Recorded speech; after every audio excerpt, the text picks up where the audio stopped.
আজ ইন্ডিয়া জোটের ভার্চুয়াল বৈঠকের বিষয়ে কংগ্রেসের পক্ষ থেকে জানানো হলেও সেই বৈঠকে ভার্চুয়াল বৈঠকে তৃণমূল কংগ্রেসের পক্ষ থেকে কেউ যোগ দিচ্ছেন না বলেই এখনো পর্যন্ত খবর। এবং অন্যান্য যে সমস্ত শরিকরা রয়েছেন তারাই বা এই বৈঠককে কতটা গুরুত্ব দিচ্ছেন সে বিষয়ে বিশদে জানবো, কথা বলবো। আমাদের সঙ্গে রয়েছেন আমাদের পলিটিক্যাল এডিটর আশিস চট্টোপাধ্যায়। আশিস দা রয়েছেন নিউজ রুমে, সরাসরি চলে যাব।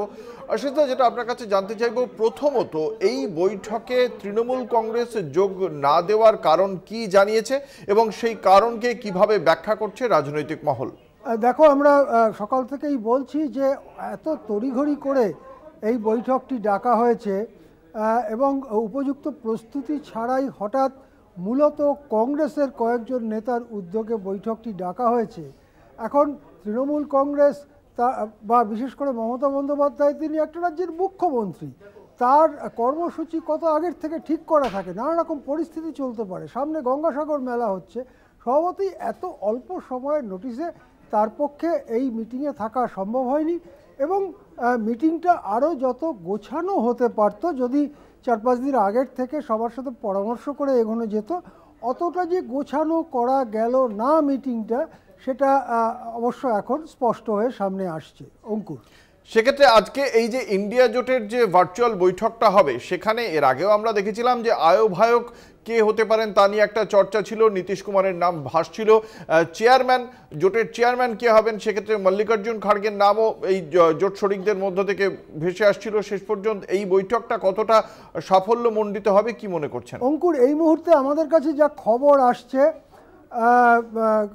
যেমন নিউজ এজেন্সি ANI তারা খবর করেছেন যে মল্লিকার্জুন খাড়গে এই জোটের চেয়ারপারসন বা চেয়ারম্যান যাই বলুন ঠিক হয়েছে।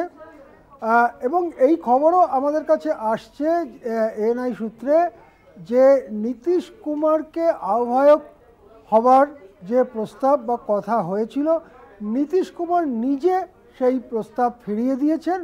সুতরাং যে খবর এই মুহূর্তে আমাদের কাছে আসছে সেটা হচ্ছে কংগ্রেস সভাপতি, কংগ্রেসের সর্বভারতীয় সভাপতি মল্লিকার্জুন খাড়গে ইন্ডিয়া জোটের চেয়ারপারসন হয়েছেন বা চেয়ারম্যান হয়েছেন। এবং নীতিশ কুমারকে আহ্বায়ক করার যে প্রস্তাব উঠেছিল সেই প্রস্তাব নীতিশ কুমার নিজে ফিরিয়ে দিয়েছেন। সুতরাং আজকের বৈঠকে একটা গুরুত্বপূর্ণ বিষয় সামনে চলে এলো। আমরা জানি এর আগেই মমতা বন্দ্যোপাধ্যায় এই প্রস্তাব দিয়েছিলেন মল্লিকার্জুন খাড়গে সম্পর্কে, সেই প্রস্তাব সমর্থন করেছিলেন দিল্লির মুখ্যমন্ত্রী এবং আপ শীর্ষ নেতা অরবিন্দ কেজরিওয়াল। আজকে যদি মল্লিকার্জুন খাড়গের নাম শেষ পর্যন্ত আনুষ্ঠানিকভাবে ঘোষণা হয়, আমাদের কাছে কিছু সংবাদ মাধ্যম সূত্রে আমাদের কাছে আসছে, সংবাদ সংস্থা সূত্রে যদি ঘোষণা হয় তাহলে মমতা বন্দ্যোপাধ্যায়ের কথা অনুযায়ী এই জোটের চেয়ারপারসন মল্লিকার্জুন খাড়গে হতে চলেছেন। এটা একটা বড় খবর যেটা এই মুহূর্তে আমাদের সামনে আসছে। অঙ্কুর, আশিস দা, আপনি আমাদের সঙ্গে থাকুন। এই ইন্ডিয়া জোটের বৈঠক এবং সেখানে বিভিন্ন শরিকদের মনোভাব নিয়ে কি বলেছে